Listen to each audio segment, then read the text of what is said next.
भीमाशंकराचं दर्शन आपला श्रावणी सोमवारी दरवर्षीप्रमाणे याही वर्षी भीमाशंकराचं दर्शनाला आलोय। इथं आल्यानंतर दर्शन झाल्यानंतर अभिषेक झाल्यानंतर एक मनाला समाधान वाटतं आणि ती वास्तू अशी आहे, हे मंदिर असं आहे, याच्यामध्ये एक व्हायब्रेशन आहे आणि ती प्राचीन वास्तू असल्यामुळे आज खऱ्या अर्थाने इथं आल्यानंतर इथं येण्याचं भाग्य सगळ्यांना आपल्या महाराष्ट्रातल्या लोकांना लाभतं। मी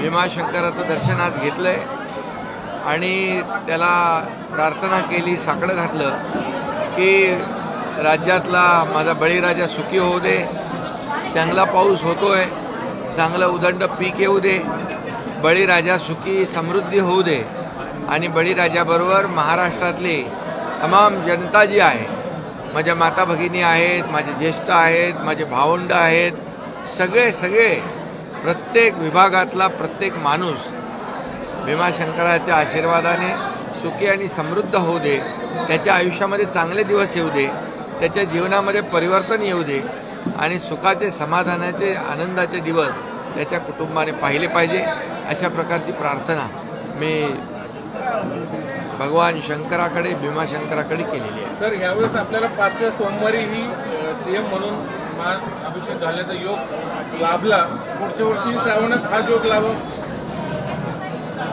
हे सर्व भीमाशंकराचा आशीर्वाद, हे सर्व त्यांच्याकडे आहे आणि जनता जनार्दनाकडे आहे। त्यामुळे मी माझं काम करत राहणार।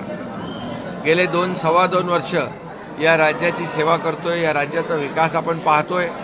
एकीकडे राज्याचा विकास होतोय, हे राज्य आपलं प्रगत राज्य आहे, महाराष्ट्र टॉप नंबर 1 मध्ये आलं आहे आणि आता बाकी कल्याणकारी योजना आपण केलेल्या आहेत, म्हणजे मुख्यमंत्री माझी लाडकी बहीण योजनासारखी अनेक योजना, युवा प्रशिक्षण योजना असेल, मुख्यमंत्री अन्नपूर्णा योजना असेल, शेतकऱ्यांना वीज बिल माफीची योजना असेल, मुलींना मोफत उच्च शिक्षण म्हणजे डॉक्टर, इंजिनियर, वकील जे काय व्हायचं त्यासाठी आपण सरकार पूर्ण हे करतं। म्हणजे एकीकडे कल्याणकारी योजना, ज्येष्ठांसाठी योजना, सर्व क्षेत्रातल्या सर्वांसाठी योजना, एक कल्याणकारी योजना, एकीकडे विकास आणि कल्याण याची सांगड घालण्याचा आम्ही प्रयत्न करतोय।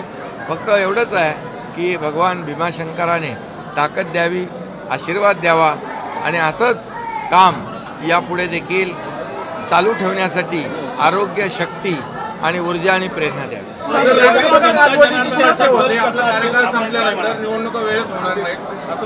आज निवडणुकांचा विषय मी घेत नाही आणि यामध्ये आज फक्त दर्शनाचा विषय आहे। माझ्या तमाम भगवान शंकराच्या, भीमाशंकराच्या सगळ्यांना भक्तांना माझ्या हार्दिक शुभेच्छा आणि या सर्व भक्तांना चांगले दिवस येऊ दे, सुखाचे, समाधानाचे दिवस येऊ दे। भीमाशंकराचं विकासाचं काम चालू आहे, मात्र ते काम संतगतीने सुरू असल्याचं नेहमी आरोप होतोय। हे काम खरं तर नाही, आता मला पुजारी मंडळींनी देखील सांगितलंय की जे काही विकासाची कामं आहेत तेही होतील आणि ज्ञानमापी कुंड जे आहे ते देखील करण्याची मागणी केलेली आहे। तिथं देखील भक्तांना त्याची सोय होईल, सुविधा मिळेल। इथं ज्या ज्या सुविधा भक्तांसाठी करता येतील तेवढं सरकार करेल, कुठेही सरकार मागे पडणार नाही, कमी पडणार नाही। हेलिकॉप्टर पुन्हा लांडेवाडीला उतरलं, यामध्ये तात्पुरते तिकडे गेले होते, इकडे कधी परत? अरे सोबतच आहे। धन्यवाद। राष्ट्रपती राजवट, राष्ट्रपती राजवट आज निवडणुकांचा विषय नाही, आज भीमाशंकराच्या